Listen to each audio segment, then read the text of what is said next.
नमस्कार मित्रांनो, राज्यातील 80 वर्षापेक्षा जास्त वयोवृद्ध निवृत्तीधारकांना मोठा दिलासा. केंद्र सरकारप्रमाणे मोबदला मिळणार. राज्यातील अतिवयोवृद्ध निवृत्तीधारकांना राज्य सरकारने मोठा दिलासा दिला आहे. शासकीय सेवेतून निवृत्त झालेल्या आणि ज्यांचं वय 80 वर्षापेक्षा जास्त आहे अशा निवृत्तीधारकांना केंद्र सरकारप्रमाणे मोबदला मिळणार आहे. याबाबतचा निर्णय राज्य सरकारच्या मंत्रिमंडळाच्या बैठकीत झाला. कोणाला काय मोबदला मिळणार? वय 80 वर्ष ते 85 वर्ष हे त्यांना केंद्राप्रमाणे 20% वाढीव मोबदला मिळणार. 85 वर्ष ते 90 वर्ष निवृत्तीधारकांना 30% वाढीव मोबदला मिळणार. 90 वर्ष ते 95 वर्ष निवृत्तीधारकांना 40% वाढीव मोबदला मिळणार.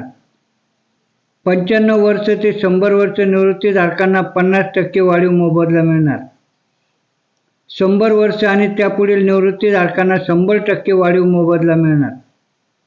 जुन्या पेन्शन संदर्भात येत्या अर्थसंकल्पीय अधिवेशनात निर्णय.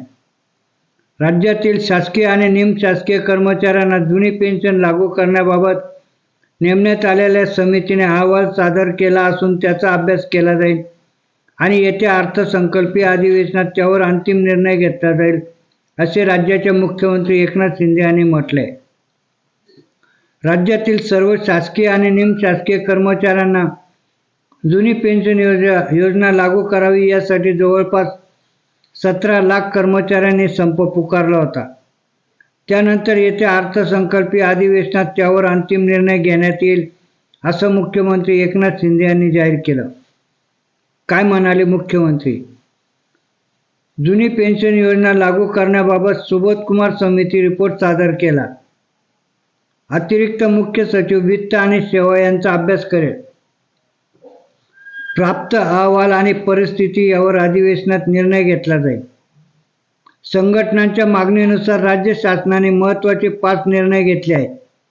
त्याची माहिती देताना मुख्यमंत्री एकनाथ शिंदे यांनी सांगितले की 31 मे 2005 पूर्वी जाहिरात दिलेल्या अधिसूचित केलेल्या पदांवरील नियुक्त्यांना महाराष्ट्र नागरी सेवा निवृत्तीवेतन नियम 1982 अंतर्गत समाविष्ट करण्याचा निर्णय घेण्यात येणार आहे.